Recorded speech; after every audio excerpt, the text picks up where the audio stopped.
Osobola okwewala obulwadde bwa COVID-19. Mampeo sabuni oyo w'enkumi ennyo omuti. Mama sikyatonda wa 14. Abadde ow'enkumi ebbiri kati wa 14.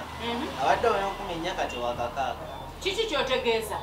Anti mama bulijjo ngamba oli gwompaako bulijjo wamwongeza ni? Yeyoyo twamwongeza anti coronavirus ekirwadde kya coronavirus kyaleetedde ebintu okusanyalala mukko. Sebo coronavirus akwatagana wano okwongeza ebintu. Ebintu tebikyayingira bulungi mama. Muleme tulemesa kugula bintu. Si kubalemesa naye njagala mbulira sabuni bamukolera wano. Wa wano we baggadde nti ekolero lya sabuni wa wano bamuggadde lwakubanga coronavirus.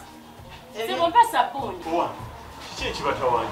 Onanguza kya sabuni ow'enkumi ennya n'amunguza bukakaga musimanyi coronavirus yaleetedde okwongeza ebintu. Siringi kakaga? Musimanyi coronavirus. Ogwa sabuni? Sebo ekyo kyokola kikyamu. Gwe okuddira omuti gwa sabbuuni okubadde ogw'enkumi ennya okutunda ennusu kakaaga oba okola kikyamu kubanga tewali kintu kyeyongeddemu. Coronavirus bwe yazze teyayongeza bintu. Tewali kintu kigambibwa nti kati kiva bweru wa Uganda kisobole okuba nga kiri wano mu Uganda ate mu kiseera kuba byonna bikolebwa wano.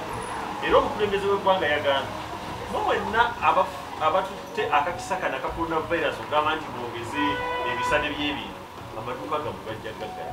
Kyalibadde kirungi n'oyamba Munnayuganda muno n'atwala sabbuuni asobole okunaaba engalo yeewala akawuka ka coronavirus okusinga ku n'ate okuba nga yejjanjaba. Oyinza okuba nno nga gwe mulabe w'eggwanga.